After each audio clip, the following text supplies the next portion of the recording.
بسم الله الرحمن الرحيم وننزل من القرآن ما هو شفاء ورحمة للمؤمنين আসসালামু আলাইকুম ওয়া রাহমাতুল্লাহি ওয়া বারাকাতুহু। ওয়ালাইকুম আসসালাম ওয়া রাহমাতুল্লাহি ওয়া বারাকাতুহু। আপনি ভালো আছেন? জি ইনশাআল্লাহ। আপনি তো দীর্ঘদিন যাবত অসুস্থতা নিয়ে ভুগছিলেন। আপনি অনেক ডক্টর দেখাইছেন, মেডিকেল দেখাইছেন, এ ধরনের অনেক সমস্যা ছিল। আপনার সমস্যা কি ছিল? আপনার মানসিকভাবে মানুষ হয়তো তিরস্কার বা কোনো জাদুটোনা করছে, এর মাধ্যমে আপনার মাথায় সমস্যা হয়েছিল, ঘুরাইছিল, আমদানি দিছিল, হাত পা কাঁপছিল থরথরাইয়া। এরপরে আপনার পা দুইটা অবশ হয়ে গেছিল। পা দুইটা অবশ হয়ে যাওয়ার পরে আপনি পা থেকে হাঁটাচলা করতে পারেন না, পা দুইটা খুব যন্ত্রণা করছে। এ ধরনের কি সমস্যা ছিল আপনার? জি।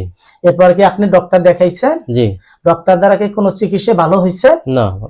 এরপরে আপনি কোনো ব্যক্তির কাছে হয়তো আমার সন্ধান পাইছেন, তারপরে আপনি আমার কাছে আসছেন। আমার নাম কি জানেন আপনি? জি, এমনি হাফিজ কারি মোহাম্মদ নুরুল ইসলাম। যাক আলহামদুলিল্লাহ, আপনি নাম জানলেন। তাই আপনি আমার কাছে আসার পরে যে বাবা আমি কোরআন এবং হাদিসের আলোকে যে আমি তদবির দিলাম আপনাকে, তেল পরা বা পানি পরা বা তদবির যেগুলো দিলাম, ঝাড়ফুঁক দিলাম, এটা দ্বারা সপ্তাহখানিক লাগেনি, হয়তো 3-4 দিনের ভিতরে আপনি কি পরিপূর্ণ সুস্থ হয়েছেন? জি ইনশাআল্লাহ। এখন কি পরিপূর্ণভাবে হাঁটাচলা করতে পারেন? জি। আপনার শারীরিক দিক থেকেও যে অসুস্থতা ছিল, হাত পা কাঁপুনি বা দুর্বল বা ক্লান্ত বা অস্থিরতা, এটা কি সব পরিপূর্ণ ভালো হয়েছে? জি ইনশাআল্লাহ। পরিপূর্ণ সুস্থ হয়েছেন আপনি? জি ইনশাআল্লাহ। আমার তো বিশ্বাস হচ্ছে না, মিথ্যা বলতেছেন না সত্য বলতেছেন? না না, মিথ্যা বলবো কেন? সত্য বলতেছেন? জি ইনশাআল্লাহ। তাহলে যদি আপনি সত্যই বলে থাকেন, যদি সুস্থ হয়ে থাকেন কোরআনের আল্লাহর রহমতে এবং কোরআনের উসিলায়, তাহলে আপনি শুকরিয়ার সহিত একবার বলেন আল্লাহর প্রতি যে আলহামদুলিল্লাহ। আলহামদুলিল্লাহ। আপনি আল্লাহর প্রতি শুকরিয়া আদায় করলেন, এই তো? পৃথিবীর সবচাইতে বড় হচ্ছে আলহামদুলিল্লাহ। আল্লাহ রাব্বুল আলামিন বান্দাদের শুকরিয়া সবসময় আদায় করে। সুখে থাকেন, দুঃখে থাকেন, কষ্টে থাকেন, যেভাবে থাকেন শুকরিয়া আদায় করতে হয়। আল্লাহ আমাদের চাইতে অনেক ব্যক্তিদের কষ্টে রাখছে, হসপিটালে, ডক্টরখানা, অনেক বেডে অনেক ধরনের কষ্টে রাখছে।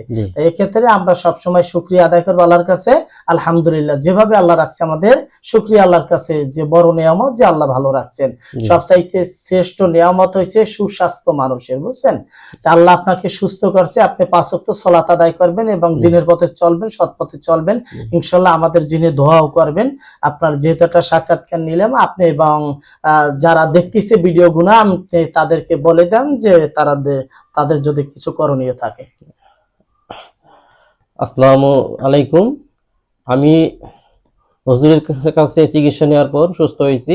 আপনারা যদি কারো দরকার পড়ে, চিকিৎসা নেওয়ার দরকার পড়ে, মানে হুজুরের কাছে যোগাযোগ করেন, ইনশাল্লাহ সুস্থ হয়ে যাবেন আল্লাহর রহমতে।